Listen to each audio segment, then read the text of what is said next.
What if I told you that when you eat might matter almost as much as what you eat for your belly fat? That is why so many people have started trying rules like no food after 6 p.m. in the hope of shrinking their waistline. It sounds simple. Stop eating at night, watch the belly go down. But the real story is a bit more complicated than that, and that is exactly what we are going to unpack in this video. Belly fat is not just about looks. It is strongly linked to insulin resistance, fatty liver, and a higher risk of heart disease, so it makes sense that people are desperate for something that targets that area. The idea that one change in your routine, like not eating after a certain time, could quietly shift your hormones and your metabolism while you sleep is very attractive. It feels like a small rule that might give you a big win. But does drawing a line at 6 p.m. actually change what your body does with the fat stored around your waist, or is it just another trend with a nice headline? To answer that, we need to look at your internal clock, your hunger hormones, your total calories, and the way your body burns or stores energy across the day. And the surprising part is this: some of the changes are real and measurable, but they're not as magical as social media makes them look, and you'll see why as we go deeper into the video. Your body does not experience 6 in the evening as just another hour. As the day goes on, your internal clock gradually shifts your metabolism into a more night mode state. Insulin sensitivity tends to go down. Your body becomes a bit less efficient at dealing with big loads of sugar and fat, and digestion slows compared to the morning. That means that a heavy, late dinner plus snacks close to bedtime hits a body that is already less prepared to handle it. Controlled studies suggest that eating the same meal later in the day can raise post-meal blood sugar more, and in some settings may slightly reduce energy expenditure compared with eating it earlier. In other words, late meals can push your body slightly more towards storing energy instead of burning it, especially if you are already in a calorie surplus. On top of that, eating late can change your hunger the next day. Some research suggests that later eating can increase hunger signals, and in certain protocols may slightly lower energy expenditure and shift signals towards storage. Over time, that pattern may encourage weight gain and more fat around the middle. But notice something important. The problem is not the clock by itself. It's the combination of late timing, total calories, and how often you eat. That is why no food after 6 can help some people and do almost nothing for others. To understand what might happen to your belly fat when you stop eating after 6 p.m., you need to meet your two main characters, insulin and your circadian rhythm, your internal 24-hour clock. Insulin is the hormone that helps move sugar from your blood into your cells. High insulin over many hours makes it harder for your body to tap into stored fat, especially the fat deep in your abdomen. Your circadian rhythm, on the other hand, coordinates almost everything: when you feel sleepy, how your gut moves, and even how your fat cells respond to insulin. When you eat late, especially close to your usual sleep time, you push food into the system at a time when your clock is more set to store than burn. People who regularly eat late at night or eat most of their calories late often show worse insulin sensitivity and higher risk of obesity and abdominal fat. So when you draw a clear line, no food after 6, you are not just creating a rule. You may shorten the amount of time insulin stays elevated, giving you more hours in a lower insulin state, especially overnight. In some studies, earlier time-restricted eating has been associated with slightly better outcomes for body weight, fat mass, and waist-related measures. That does not mean your belly changes instantly, but it can create a better metabolic setup for some people, especially when total calories and food quality are also under control.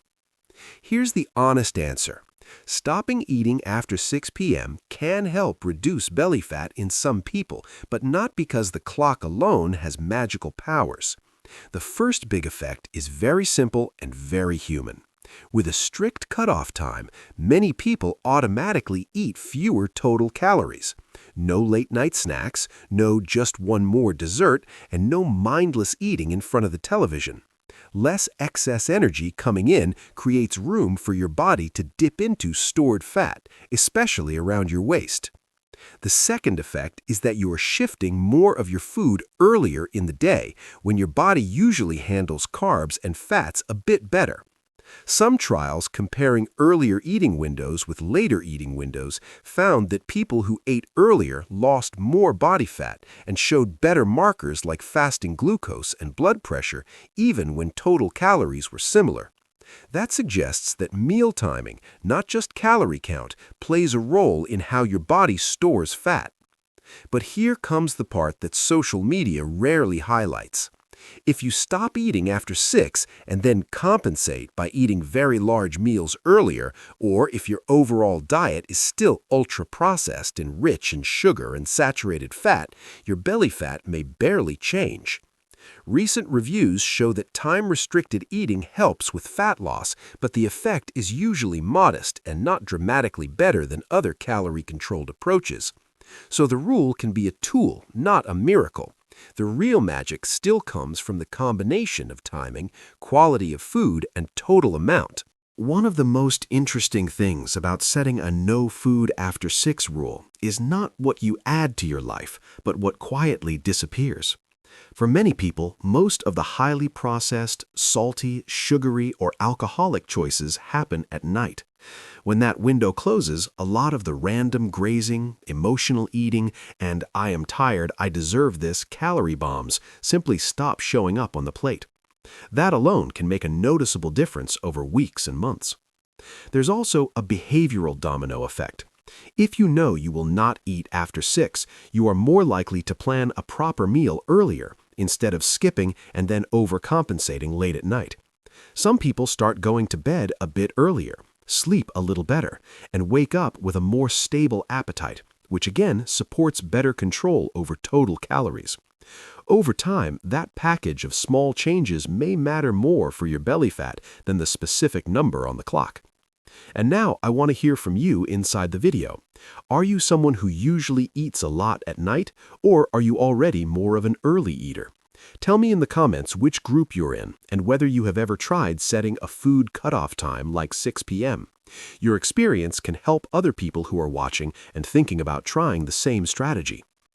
Stopping food after 6 p.m. sounds harmless, but for some people it can actually backfire.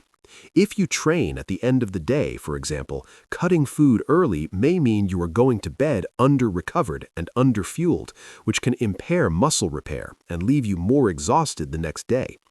Over time, this can reduce your activity level and indirectly slow down fat loss, including around the belly. There's also the risk of over-restriction. Some people respond to strict rules by eating very little during the day, then feeling extreme hunger in the late afternoon. They might cram a huge amount of food into a short window just before 6, eating too fast and choosing whatever's easiest, not what is healthiest. That pattern can lead to digestive discomfort, swings in blood sugar, and a difficult relationship with food, even if the clock rule is being followed. Certain groups need to be especially careful. People with diabetes using medication that can cause low blood sugar, those with a history of eating disorders, pregnant women, teenagers in growth spurts, and anyone with complex medical conditions. For them, changing meal timing without professional guidance can create more problems than benefits. The goal is not to obey the clock at any cost, but to find a schedule that supports your health, your belly fat goals, and your long-term well-being at the same time. You have probably heard the phrase, "everything you eat at night turns into fat." It sounds dramatic, but reality is more nuanced. The basic rule of energy balance still holds. If you eat more calories than you burn over time, you will gain weight, and if you eat less, you will lose. There is no secret portal after 6 p.m. where every bite is automatically sent to your belly. What changes is how your body handles those calories and how likely you are to overeat at those hours. Studies comparing people who eat more earlier in the day versus more later in the day often find that those who load their calories at night have higher body weight and worse metabolic markers, even when total calories are similar. Part of this may be due to lower insulin sensitivity and reduced energy expenditure in the evening, but part is clearly behavioral. Late eating is often linked to snacks, alcohol, screens, and disrupted sleep, which all work against fat loss. When you are tired and relaxed on the couch, your brain is not exactly in smart food choice mode. At the same time, research on time-restricted eating shows that simply shortening the eating window, especially when the last meal is earlier, can lead to modest fat loss and improvements in waist circumference for many people. The key word here is modest. The timing of calories can nudge your results up or down, but it does not erase the basic math of your weekly intake and movement. So, nighttime calories are not cursed, but they are often part of a context that makes belly fat easier to gain and harder to lose. One of the most underrated pieces of this whole puzzle is sleep quality. When you eat close to bedtime, especially heavy or spicy meals, your body has to work harder on digestion when it should be winding down. That can lead to reflux, discomfort, fragmented sleep, and less time in deep restorative stages. Poor sleep is strongly linked to higher levels of ghrelin, the hormone that stimulates appetite, and lower levels of leptin, the hormone that signals satiety. Over time, that hormonal shift pushes you to eat more and move less, and that shows up right on your waistline. By stopping eating after 6 p.m., many people naturally increase the gap between their last bite and bedtime. That gives digestion time to progress, reduces nighttime reflux, and can make it easier to fall asleep and stay asleep. Better sleep, in turn, improves insulin sensitivity, supports muscle recovery, and stabilizes appetite the next day. None of this is dramatic overnight, but it quietly moves your body away from the tired, hungry, storing fat mode and closer to a more balanced state. There is also a simpler, less scientific, but very real factor: bloating. Late, salty, or very heavy meals can cause water retention and stomach distension that make your belly look and feel bigger the next morning, even if your actual fat mass has not changed. When you stop eating early and choose lighter, less processed foods, a part of what disappears is this constant cycle of swelling and discomfort. The tape measure does not lie in the long term, but the mirror can definitely look kinder when your nights are quieter for your digestive system. A very common fear is, if I stop eating after 6, how will I live? What about dinners with friends, family events, or that late movie night? The good news is that you do not need perfection to see if this strategy works for you. You can start by choosing 4 or 5 days of the week where you stick more strictly to your earlier eating window and keep 1 or 2 evenings more flexible for social occasions. Consistency matters much more than rigid purity. Another smart move is to adjust the rule to your reality instead of copying it blindly. Maybe for you, no food after 7 makes more sense because of your work schedule. Maybe your last meal is at 6:30, but it is light and balanced instead of huge and heavy. You can also plan in advance. If you know you will have a later dinner one day, you simply avoid very late snacks and keep the rest of your day on track. The point is to move the center of gravity of your calories earlier, not to make your life miserable. If you're considering changing meal timing, treat this video as a framework, not a directive. Pay attention to your hunger, energy, sleep, digestion, and waist measurements over time, and adjust in a way that fits your routine. And if you have diabetes, use glucose-lowering medication, are pregnant, have a history of disordered eating, or deal with complex medical issues, discuss any major timing changes with a qualified professional first. If you'd like, share in the comments what your evenings look like now. Early dinners, late snacking, or something in between, so others can learn from real-life routines without copying blindly. So what can you realistically expect if you stop eating after 6 p.m. and keep that habit for several weeks? For many people, the first changes show up not in the mirror, but in how they feel. Less heavy at night, less bloated in the morning, and with a more regular hunger rhythm during the day. Sleep often improves, late-night cravings get weaker, and it becomes easier to say no to random snacks simply because they are no longer part of your identity. On the physical side, if your early cutoff helps you reduce total calories and improves your food choices, you will likely see some reduction in body weight and waist circumference over time. The pace will not be dramatic, but that is normal. Sustainable fat loss is slow. The combination of earlier meals, longer overnight fasting, better sleep, and fewer ultra-processed foods can gradually reduce the amount of visceral fat, the deeper belly fat that is more dangerous for your health. You may notice that clothes fit a bit better around the waist and that your belly looks less inflamed. But here is the most important conclusion. The 6 p.m. rule is just one tool.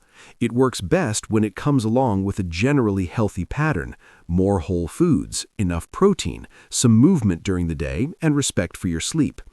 If you use it that way, it can be a simple structure that makes good choices easier and nighttime overeating rarer. If you treat it like a magic spell while ignoring the rest, your belly fat will probably not change much.